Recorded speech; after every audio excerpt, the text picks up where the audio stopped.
bueno, quería presentárselos, que estamos muy contentos y creo que esa lucha pues ha conseguido de que él esté aquí con su papá y que estoy muy contento de que esté aquí conmigo.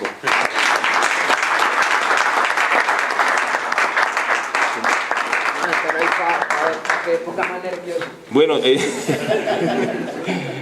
yo creo que Agui ha dicho muchísimas cosas de mí, siempre se expresa con mucho elogio, pero creo que no soy tantas cosas.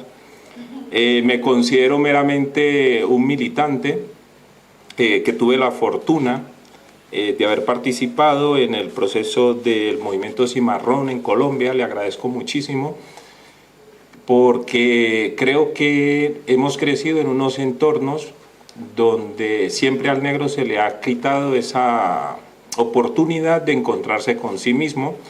Yo vengo de un país como Colombia, donde vivimos en un contexto de una población mestiza, aferrada muchísimo a la cultura europea, a lo que es sentirse ser español, y que los negros hacemos parte de esa sociedad, como normalmente yo lo decía, como parte de un paisaje con el que la sociedad se ha acostumbrado, y somos los negros para el folclore de la sociedad y los negros en la casa, el servicio doméstico, los negros para vender chontaduros en la puerta de los edificios, y los negros para todo, pero nada para que los negros constituyan parte de su propia sociedad. Y por primera vez nosotros en el 80, que estábamos muy niños, conocimos un libro que se publicó que se llamó Cimarrón, y en ese libro Juan de Dios Mosquera pues desvelaba una de las crisis más profundas de lo que era la población negra en Colombia.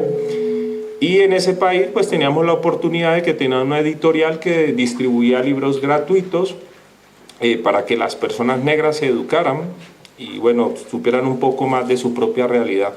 Pocos negros tuvimos la oportunidad de leer el libro Cimarrón y darnos cuenta que a través de ese libro pues se cuestionaba el Estado de la situación de marginalidad en la que vivía la población negra, y básicamente pues se hacía una especie de comparación histórica donde precisamente los negros viven en los territorios más ricos del país, pero los negros siguen siendo los más miserables en esos entornos, ¿no? De hecho, la ciudad de Buenaventura, que era el escenario fundamental de ese libro, se había creado el primer puerto de introducción de toda la economía nacional, y por ahí los negros veían pasar todo el desarrollo, la comida, para nutrir el interior del país, pero los negros seguían viviendo en esa ciudad de Buenaventura sin acueductos, sin energía, con una población de cerca de 500.000 habitantes, y en unas crisis que una población con cerca de 500.000 habitantes no tenía sino un hospital, un colegio, Pascual Andagoya, una emisora de radio.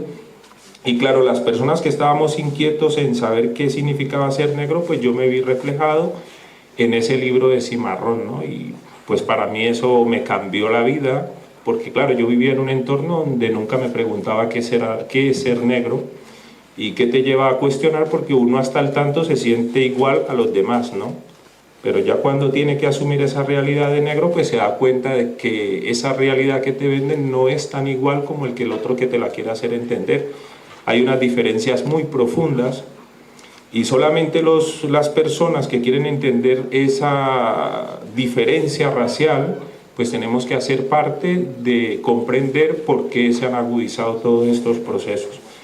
Entonces me vinculé a ese movimiento Cimarrón, y gracias a que estuve en ese movimiento Cimarrón, bueno, nos nació la inquietud de ir a la universidad, pero claro, era un movimiento de que cuestionaba el Estado, porque hasta entonces los negros vivían conforme con su situación, ¿no? Si el negro no reclama al Estado, el Estado asume que el negro vive bien en las condiciones en las que el Estado lo tiene. Y es una parte de la aculturación que los españoles nos han llevado a América Latina. Los negros consideramos que el otro nos tiene que dar lo que necesitamos, y si el negro no manifiesta sus necesidades, el otro asume que tú estás bien. Entonces eres el negro, la negrita del servicio doméstico, la negra y los negritos, la ropa de segunda mano para la negra y sus hijos de sus negritos. Y si el negro tiene aspiraciones, pues es un negro arribista, un negro elitista. Si el negro se queja mucho, es cobarde. Si el negro no trabaja, es perezoso. Si el negro no baila salsa, es un acomplejado. Si el negro no es boxeador o jugador de fútbol, pues es un negro con aspiraciones equivocadas. Si el negro no es liberal, es porque es acomplejado. Entonces, toda la sociedad blanca del país ha creado una especie de compendio en el que el negro de común se tiene que ver correspondido. Entonces, es una sociedad que no reclama ni habla porque no quiere verse homologado con el compendio que la sociedad le ha creado. Si el negro va a misa es para espantar a la Virgen, entonces el negro no va a la iglesia. Si la negra se viste muy elegante es porque quiere llamar la atención. Entonces la negra no se viste como quisiera vestir porque no quiere llamar la atención. Si la negra grita o el negro reclama es porque quiere llamar la atención. Entonces, bueno, en fin, una serie de situaciones en que el negro vive enclaustrado dentro de su propia realidad porque la sociedad le impone ser ese tipo de negro que la sociedad necesita. Entonces, por eso no hay una revolución negra a través de la cual los negros pidan liberarse. Entonces, todos los negros queremos ser futbolistas, queremos ser boxeador, emboladores y bueno, en fin. No quiero decir con esto que en Colombia no hayan negros destacados, como lo decía Agui, pero estos negros que se destacan en los entornos sociales de los que venimos buscan inmediatamente asimilarse a la sociedad que les oprime. Entonces, si hay un jugador de fútbol famoso, se va a vivir al barrio de los ricos blancos para tratar de ser como ese blanco que le ha segregado y él sentirse igual o aceptado por ese blanco que siempre le ha marginado. Entonces, nosotros en el movimiento Cimarrón empezamos a cuestionar, pero obviamente ser cimarrón no es cuestionar a la sociedad que nos ha oprimido, sino cuestionarnos a nosotros mismos como negros. Porque muchísimas de las cosas que pasan en los entornos sociales de una cultura hispanoamericana, de un criollismo, suceden porque los propios negros lo hemos permitido. Y quizás somos una sociedad muy conforme con lo que el otro nos ha querido dar, bien porque nos hemos acostumbrado a ello o porque eso nos genera demasiado estrés tratar de establecer otros modelos. Entonces en el movimiento Cimarrón se empezó a cuestionar esa forma de gobernar el Estado y yo voy a hacer de una forma muy breve este paso por el movimiento Cimarrón porque claro, no podíamos hacer responsables a los blancos de las desgracias del presente de los negros, al tanto los negros no se correspondieran a hacer cambiar a los blancos esa forma de gobernar sobre los negros, ¿no? Pero eso se requiere reconvertir la historia porque la mayor crisis identitaria pues tiene que ver con la desconfiguración del hombre negro a lo largo de 500 años de explotación, de sufrimiento, de imposición de la esclavitud. Entonces el resultado del negro del siglo XX pues quizás es lo que biológicamente está en nuestra genética. Somos unos negros pasivos, demasiado permisivos, que no vamos más allá, pero cansados del proceso de la opresión. Y lo que menos nos interesa es asumir nuestra propia historia, porque asumir nuestra propia historia es como volver a desdibujar una vergüenza, ¿no? Tener que ocultar lo que realmente hemos sido para demostrarle a la sociedad del siglo XX que ya hemos olvidado ese daño que nos han hecho, porque inclusive a los negros se les enseña a perdonar. Cuando deberían ser los otros los que nos pidieran disculpas, somos los negros los que les tenemos que perdonar a ellos por sus errores. Entonces, si al negro lo segregan, le perdono al otro de que me haga tanto daño, ¿no? Eso es parte de la evangelización de Jesucristo, poner la mejilla, de que si somos negros o pobres, Cristo nos quiere más. Por eso había una canción muy famosa en Colombia que decía que era más fácil que pasara un pobre por el ojo de una aguja que un rico llegara al cielo. Entonces todos los negros nos vemos hijos de Dios por negros y pobres. Entonces esa es la cultura que se ha ido reproduciendo en la identidad negra y desde el movimiento Cimarrón se empezó a ver que el mayor problema estaba en el proceso identitario de la población negra, que estaba agudizada por tener que aceptar una asimilación que hacía parte de la estructura de gobernanza del Estado, donde el negro se sentía cómplice o copartícipe en esas estructuras, ¿no? Entonces el negro vota para que le gobiernen. Pocas veces el negro hace parte de elegir quién quiere que le gobierne, ¿no? Entonces, por eso se ve que en Brasil, Colombia, los negros no van a elegir nunca a un negro, porque no creen en el negro. Y para creer en un negro, pues el negro tiene que llegar con el mismo nivel de poder del blanco, porque quizás el negro no vota por lo que piensa el blanco, sino por el carro y las prestancias que tiene el blanco. Entonces ese tiene poder suficiente para cambiar la realidad social del negro. No ven en la persona lo que hay dentro, sino lo que hay fuera para definir su capacidad de gobernanza. En ese movimiento cimarrón se hicieron grandísimas cosas. Por primera vez en Colombia se cambió la Constitución Nacional y por primera vez Colombia es un país modélico, a pesar de que es un país muy violento, pero tuvimos la fortuna de que habían políticos que entendían la cuestión racial, porque inclusive Colombia es un país con una gran población europea, de Kosovo, de rumanos, de búlgaros que emigraron ahí en los años 40, 60, y bueno, ellos tienen ahora el poder. Y era triste que cuando los negros empezaron a través del movimiento a exigir esas políticas de participación de la población negra que llegó en su estado de esclavitud y que ha desarrollado los países, los propios comunistas preguntaban ¿en qué papel han jugado los negros? Entonces era muy triste entender que los políticos comunistas y socialistas preguntaran qué papel han jugado los negros cuando han sido los negros los que han creado el desarrollo económico de la nación desde esa explotación de la mano de trabajo, ¿no? Y claro, fue a través de un proceso hermanado con los pueblos indígenas que gozan de la simpatía europea y que los europeos han impuesto en los países de América Latina, de que los indígenas tengan un poder y representatividad política, y hermanar a los pueblos indígenas con los negros fue por lo que se consiguió que los negros llegaran al Congreso de Colombia, para que los negros pudieran hablar allí de la cuestión racial y de las agudas diferencias que en el marco político se daban en el Estado respecto a la gobernanza social. ¿Quiénes son los negros en Colombia? Pues una figura del paisaje, alguien más dentro de la comunidad, pero sin ningún roleplay dentro de la propia economía del Estado. Pero eso se replica en todos los estados. Y quizás la irresponsabilidad mayor se da en el propio negro a no querer jugar ese papel de liderazgo para reconvertir su propia posición de liderazgo frente al Estado. Los indígenas, a verbo y gracia, que cuentan con esa simpatía europea, prestaron ese escaño para que los negros pudieran manifestarse en el Estado.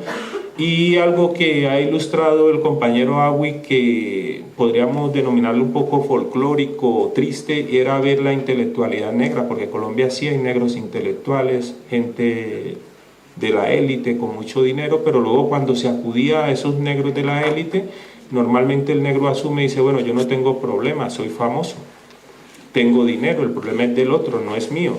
Entonces teníamos que ver en ellos la negación del negro, que el negro mientras no sufra se siente igual que el blanco. Entonces el racismo no es una cuestión tan de la diferencia racial, sino más bien de la posición económica, ¿no? Y a veces se ve más racismo en los propios negros que en la propia sociedad blanca. Entonces hay un detonante que tenemos que entender, que el racismo tiene también sus cómplices en los propios ciudadanos negros, no mayormente en la gente blanca, pero los negros de élite e intelectuales también son cómplices de un sistema, porque si yo tengo los medios, tanto económicos e intelectuales, ¿por qué no cuestiono el sistema que agrede a mis hermanos que están por debajo de esa estructura social, ¿no? Entonces el negro que tenga un BMW pasa de todo el rollo y la problemática de los demás negros, ¿no? Por eso se ve aquí en la inmigración que quienes estamos cuestionando el sistema de represión contra la inmigración africana no son los jugadores de fútbol ni los famosos negros,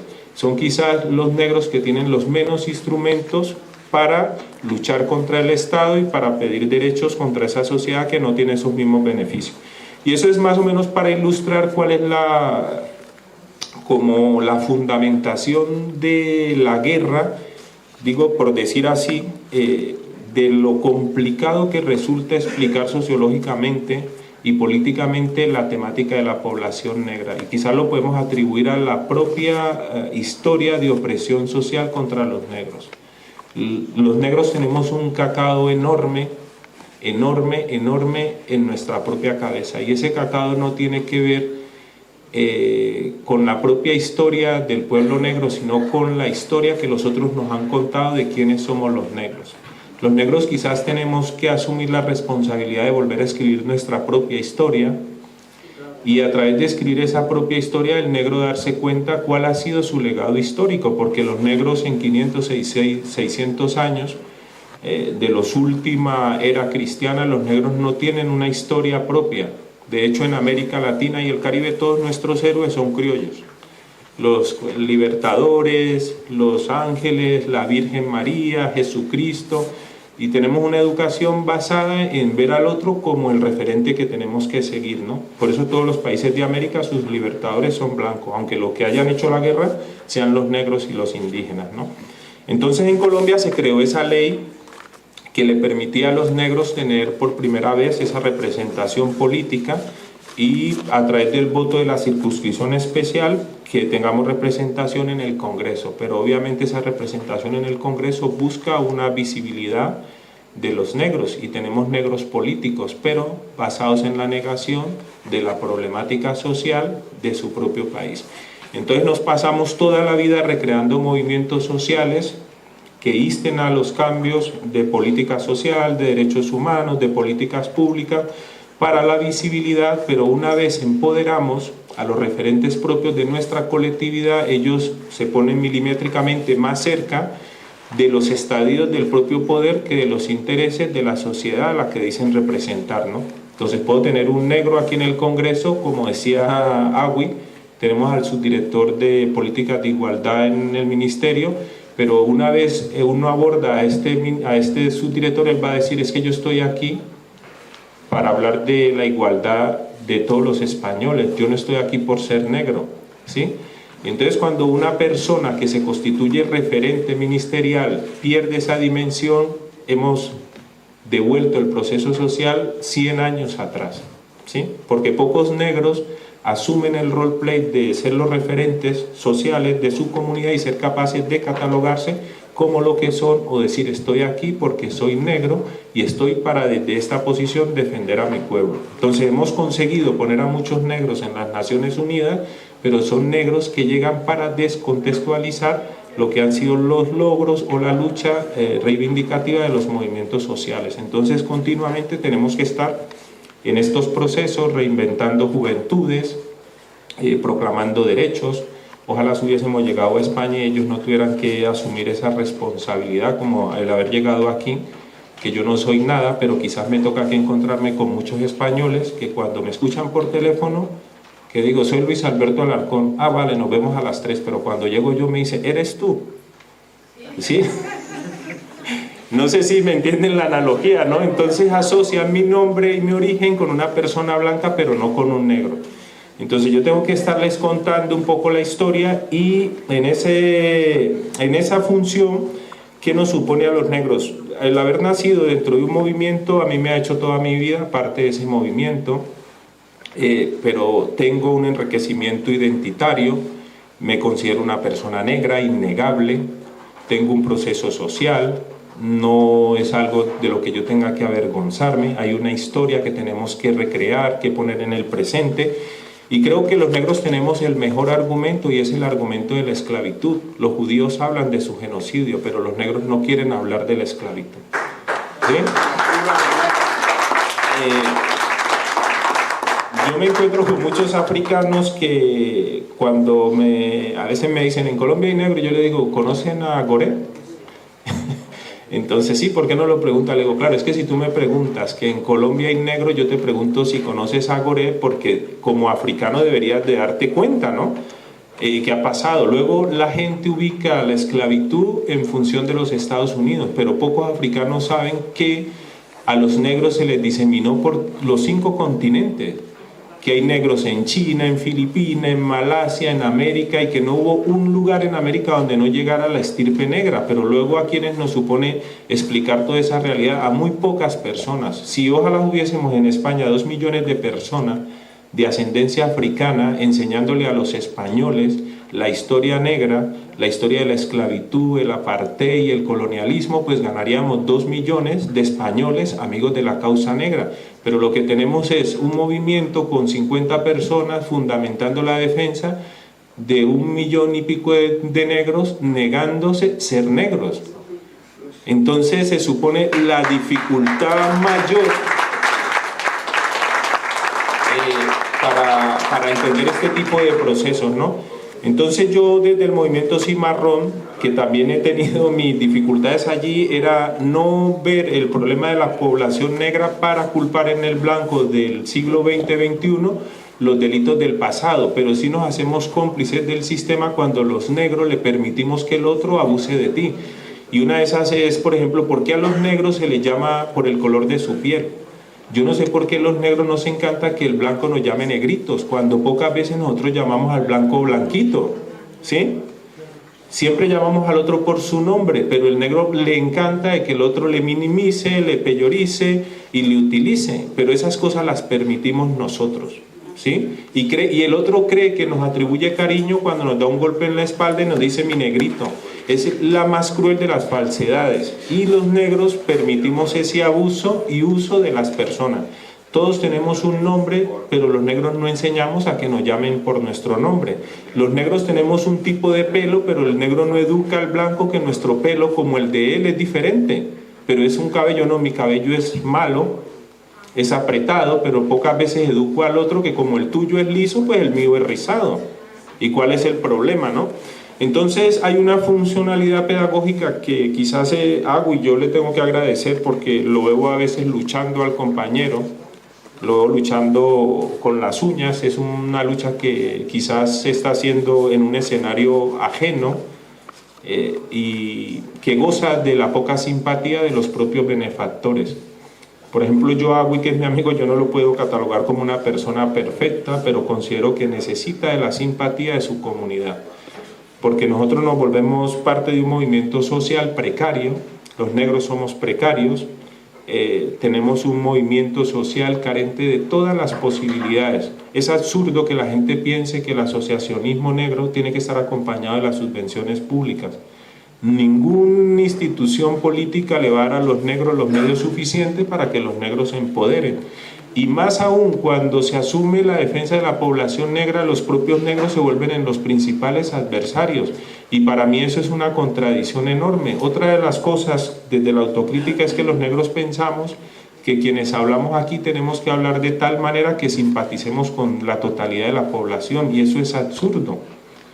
Tenemos un sentir, una identidad, unos derechos, queremos visibilizarnos al presente, pero si no ganamos simpatía como negros, es absurdo construir líderes, referentes negros para que los pongamos a ellos de cara a la guillotina. Entonces, nuestra gente benefactora, normalmente cuando se constituyen los movimientos, ellos se constituyen en jueces. Entonces, los de aquí se esmeran por quedar bien con los jueces, y los jueces no han puesto nada para que esta gente sea funcional con las reivindicaciones sociales. Entonces, es como si yo recreara unos escenarios para traer jueces a descatalogarme.